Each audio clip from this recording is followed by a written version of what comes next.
अस्सलाम वालेकुम, आदाब। वर्ल्ड न्यूज़ को लेकर मैं खलील फरहाद हाजिर हूँ।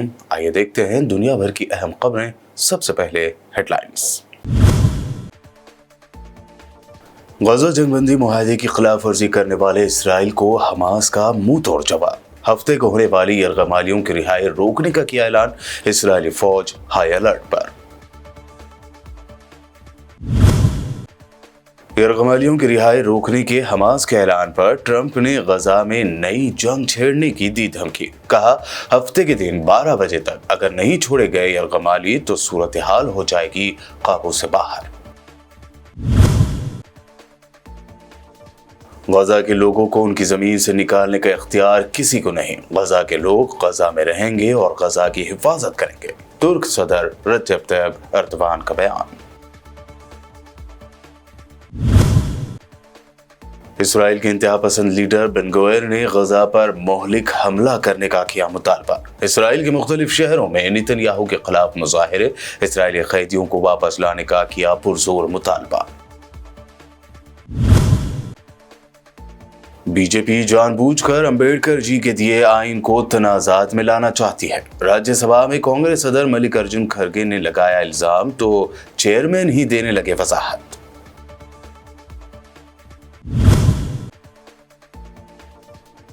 और दिल्ली में शिकस्त के बाद पंजाब की आम आदमी पार्टी की सरकार पर खतरे के मंडलाने लगे बादल। अरविंद केजरीवाल ने पंजाब एमएलएज के साथ की इमरजेंसी मीटिंग।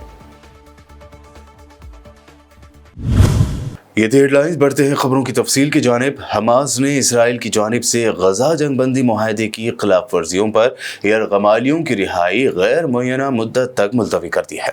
अल-क़स्साम ब्रिगेड के तर्जुमान अबू उबैदा ने अपने बयान में यरगमालियों की रिहाई रोकने का ऐलान किया है। अबू उबैदा ने अपने बयान में कहा कि गुज़िश्ता 3 हफ्तों के दौरान मज़ाहमती ग्रोहों ने इसराइल की जानिब से जंगबंदी एग्रीमेंट की मुतअद्दिद खिलाफ वर्जियों को नोट किया, जिनमें बेघर फ़लस्तीनियों की नॉर्थ गजा वापसी में ताक़ीद करना और उन पर बमबारी करना भी शामिल था। उन्होंने कहा कि गजा की पट्टी के मुतादिद इलाकों में तयशुदा तरीक़े के मुताबिक इमदाद भी नहीं पहुँचाई गई, जबकि मज़ाहमती ग्रोहों ने मुआहदे की मुकम्मल पासदारी की है। अबू उबैदा ने कहा कि इन वजूहात की वजह से हफ्ते के रोज़ यानी 15 फरवरी 2025 को इसराइली होस्टेजेस की होने वाली रिहाई को अगले अहकामात तक रोक दिया गया है। उधर Israeli defence minister Israel cuts ने हमास पर जंगबंदी मुआहदे की खिलाफ वर्जी का इल्जाम आयद करते हुए फौज को हाई अलर्ट कर दिया। इसराइली डिफेंस मिनिस्टर ने कहा कि उन्होंने आर्मी को हिदायत दी है कि वो गजा में हाई अलर्ट रहे और इसराइली आबादियों का डिफेंस यकीनी बनाए। उन्होंने मजीद कहा कि हमास का होस्टेजेस की रिहाई रोकने का ऐलान जंगबंदी मुआहदे की खुली खिलाफ वर्जी है। अमेरिकी सदर डोनाल्ड ट्रंप ने फिर एक मरतबा एक तरफा फैसला लेते हुए गजा को तबाहकुन जंग में झोंकने की धमकी दी है। ट्रंप ने हमास की जानिब से इसराइली यरगमालियों की रिहाई गैर मुय्यना मुद्दत तक मुलतवी करने के बाद धमकी देते हुए कहा कि यरगमालियों को रिहा नहीं किया जाता तो गजा सीज़ फायर हफ्ते के दिन खत्म हो जाएगा। गैर मुल्की मीडिया के मुताबिक अमेरिकी सदर डोनाल्ड ट्रंप ने हमास को सख्त वार्निंग दी है। ट्रंप ने मीडिया से बात करते हुए कहा कि अगर तमाम इसराइली यरगमालियों को हफ्ते के दिन 12 बजे तक रिहा ना किया गया तो सूरत हाल काबू से बाहर हो जाएगी। इसके अलावा ट्रंप ने कहा कि मेरा ख्याल है कि जॉर्डन पनाहगज़ीन लेने पर तैयार हो जाएगा। जॉर्डन और इजिप्ट यानी मिस्र अगर पनाहगज़ीनों को नहीं लेते तो इन दोनों कंट्रीज की इमदाद बंद की जा सकती है। Well, I would say this, and I'm going to let that because that's Israel's decision, but as far as I'm concerned, if all of the hostages aren't returned by Saturday at 12 o'clock, I think it's an appropriate time. I would say cancel it and all bets are off and let hell break out. I'd say they ought to be returned by 12 o'clock on Saturday, and if they're not returned, all of them, not in drips and drabs, not 2 and 1 and 3 and 4 and 2, Saturday at 12 o'clock, and after that, I would say all hell is going to break out. तुर्क सदर रजब Tayyip Erdogan का कहना है कि गजा के लोगों को उनकी ज़मीन से निकालने का इख्तियार किसी को नहीं है।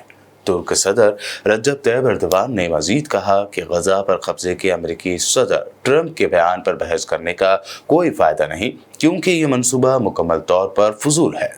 उन्होंने मजीद कहा कि किसी के पास भी गजा के लोगों को उनकी जमीन से निकालने के इख्तियार नहीं। गजा के लोग गजा में रहेंगे और गजा की हिफाजत करेंगे। इजराइल के इंतहा पसंद लीडर बेन गोयर ने फिर एक मरतबा जहर उगलते हुए फलस्तीनियों के खिलाफ इश्तियाल अंगेज बयान दिया है।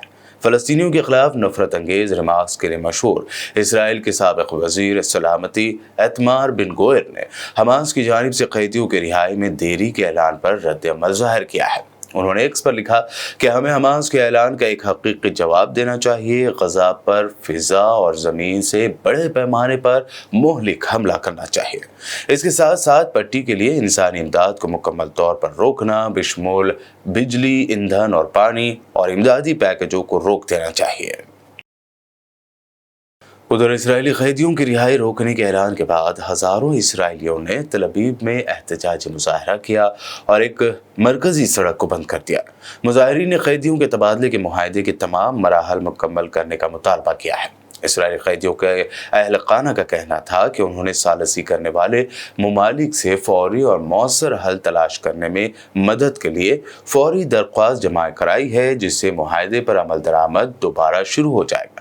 उन्होंने इसराइली वज़ीर आज़म नेतन्याहू की हुकूमत से मुतालबा किया कि वह ऐसे किसी भी इक़दाम से गुरेज करे जिससे मुआहदे के निफाज को खतरा हो और कैदियों की रिहाई को यकीनी बनाने के लिए उसे जारी रखने के लिए काम किया जाए।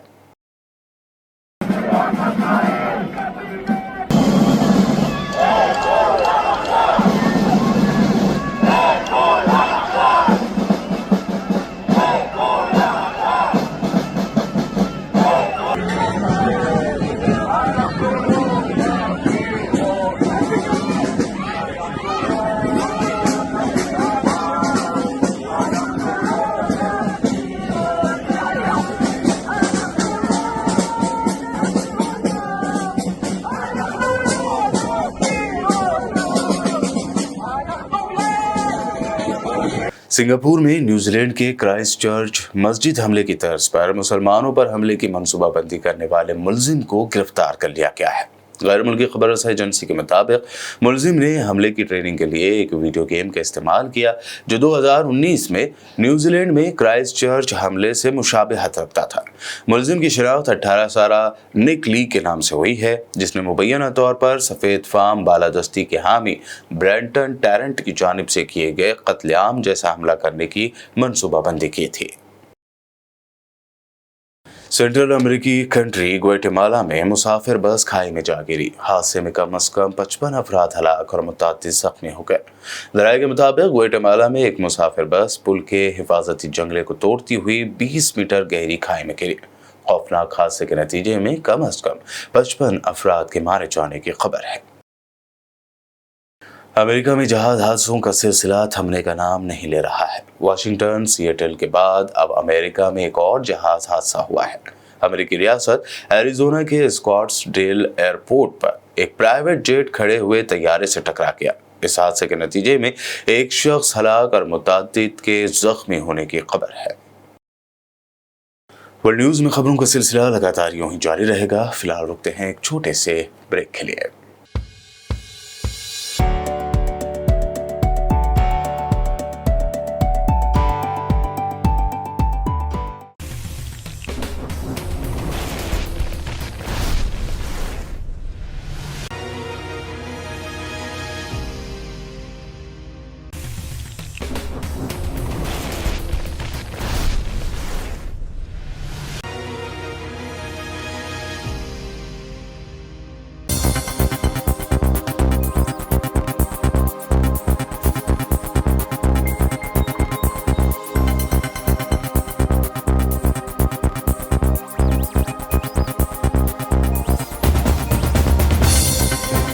ब्रेक के बाद आइए अब देखते हैं अहम नेशनल न्यूज। कांग्रेस सदर मल्लिकार्जुन खड़गे ने राज्यसभा में बीजेपी पर बाबा साहब अम्बेडकर की तौहीन का इल्जाम लगाया। उन्होंने कहा कि बीजेपी जानबूझकर अम्बेडकर जी के दिए आइन को तनाज़ात में लाना चाहती है।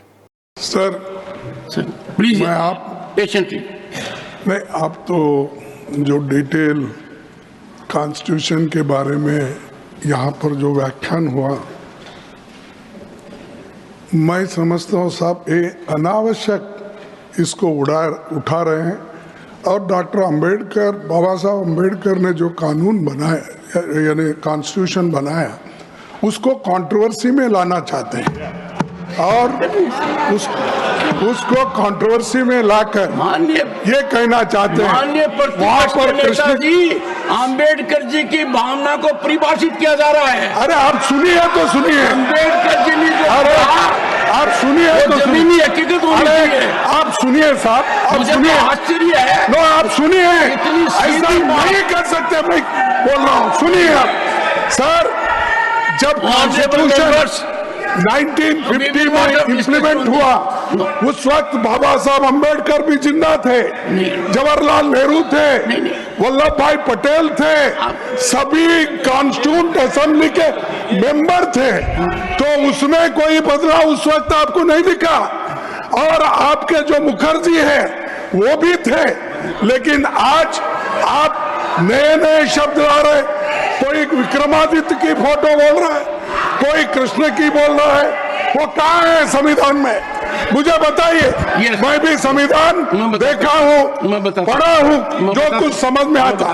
आप तो एडवोकेट है साहब, मैं बताता हूँ। आप कभी देखे संविधान में कुछ बदलाव हुआ है? मैं बताता हूँ। और जो भी हुआ है वो कंसेंट से हुआ है, एक सेकंड, सदन के कंसेंट से हुआ है। माननीय सदस्यगण, एक सेकंड, ये ठीक नहीं। आप अलाउ करके ये बात इसको बढ़ाना, सदस्यगण तो कंट्रोवर्सी करना, अंबेडकर को बदनाम करने की कोशिश करना, बिल्कुल गलत है। लोकसभा में यूनियन बजट पर बहस के दौरान असदुद्दीन ओवैसी ने कहा कि मोदी सरकार अक़लियतों के साथ सौतेला सलूक कर रही है।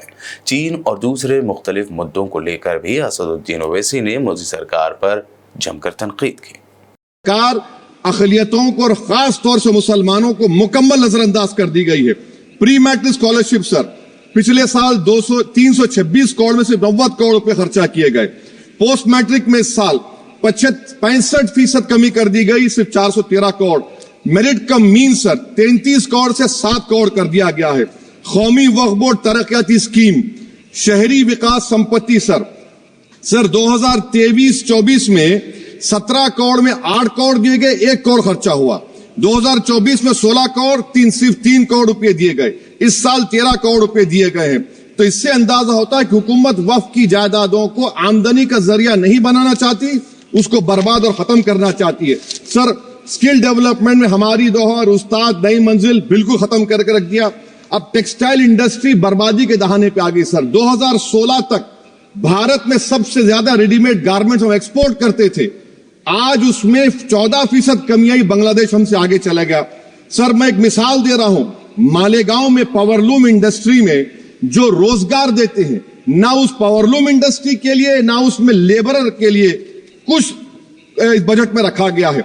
RODTEP, ROSCTL में एक्सपोर्ट प्रमोशन की पॉलिसी नहीं बनाई गई। ग्रुप इंश्योरेंस और GIS को क्यों बंद किया गया इन पावरलूम इंडस्ट्री के लिए? और फिर सर PLI स्कीम के बहुत बड़े दावे किए जाते हैं। ये PLI स्कीम प्रो कॉर्पोरेट है, जबकि इसको प्रो माइक्रो होना चाहिए था। मालेगांव की पावरलूम इंडस्ट्री के लिए इंफ्रास्ट्रक्चर डेवलपमेंट है। ये तासुब और सौतेला सुलूक मालेगांव पावरलूम और ये इंडस्ट्री से कब तक चलेगा? सर डेडलाइन, मोदी जी ये गवर्नमेंट डेडलाइन देती है। मेक इन इंडिया का वादा था सर, 100 मिलियन जॉब्स, 12 से 14% ग्रोथ। हकीकत क्या है सर? सिर्फ 6% ग्रोथ है। मैन्युफैक्चरिंग एम्प्लॉयमेंट में सर 12.6 2011-12 में था, वो गिरकर 11.4 हो गया 2022-23 में।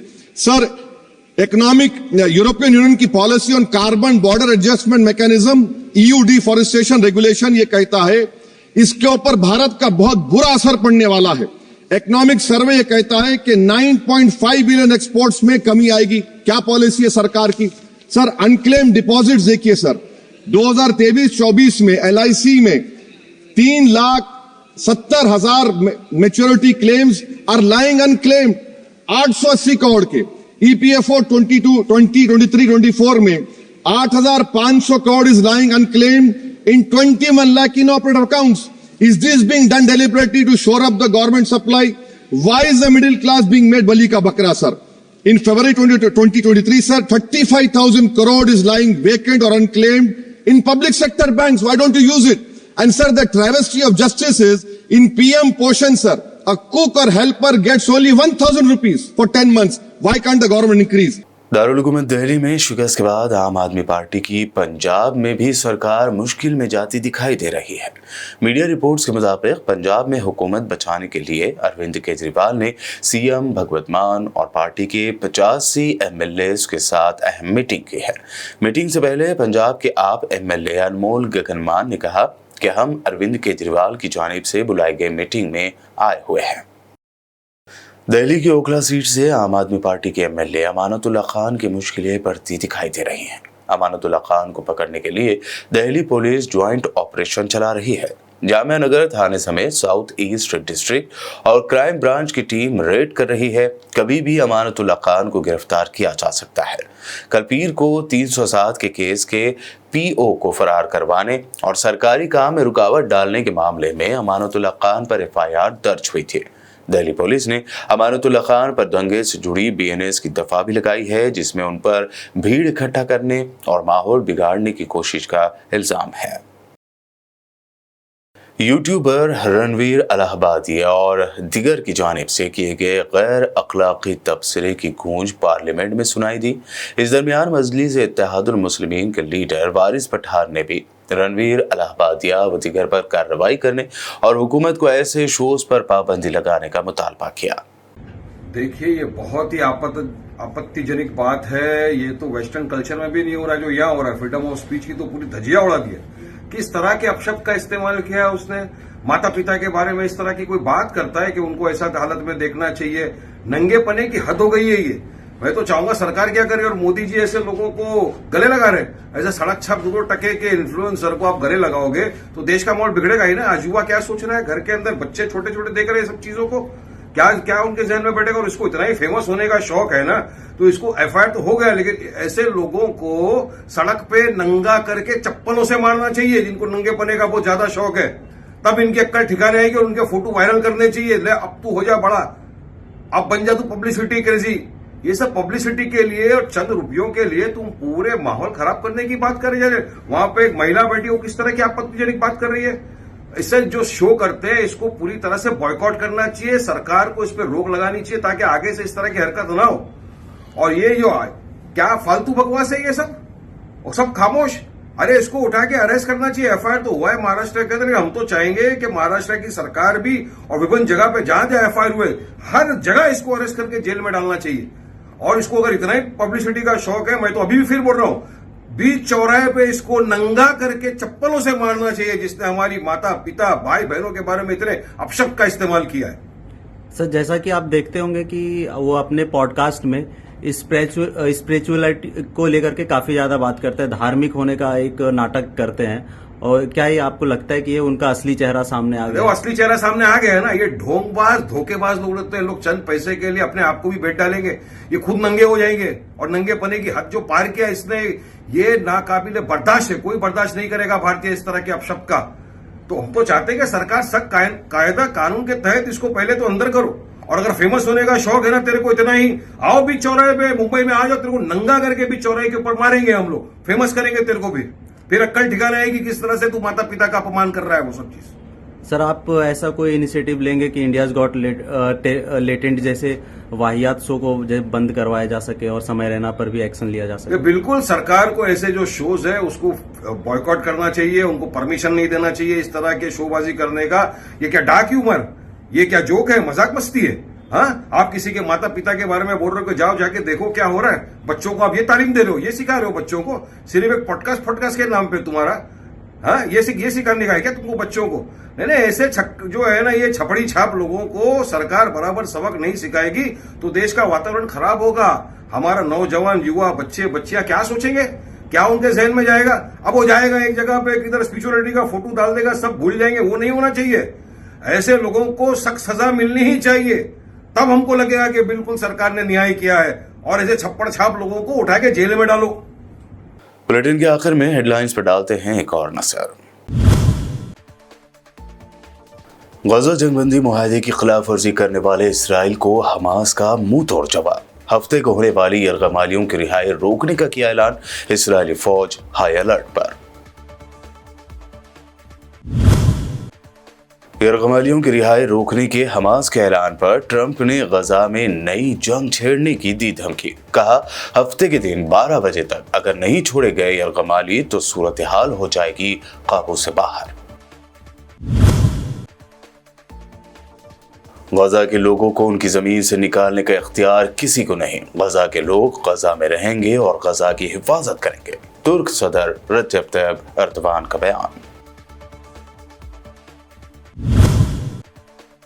इसराइल के इंतहा पसंद लीडर बेन गुवेर ने गजा पर मोहलिक हमला करने का किया मुतालबा। इसराइल के मुख्तलिफ शहरों में नेतन्याहू के खिलाफ मुजाहिरे, इसराइली कैदियों को वापस लाने का किया पुरजोर मुतालबा।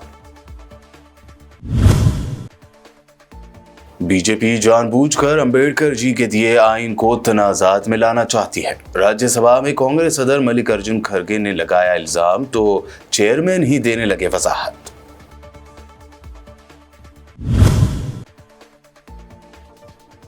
और दिल्ली में शिकस्त के बाद पंजाब की आम आदमी पार्टी की सरकार पर खतरे के मंडलाने लगे बादल। अरविंद केजरीवाल ने पंजाब एमएलएज के साथ की इमरजेंसी मीटिंग। ये थी वर्ल्ड न्यूज में अब तक की अहम नेशनल व इंटरनेशनल न्यूज। मज़ीद ताज़ा तरीन अपडेट्स और दिलचस्प प्रोग्राम्स के लिए देखते रहिए BBN चैनल।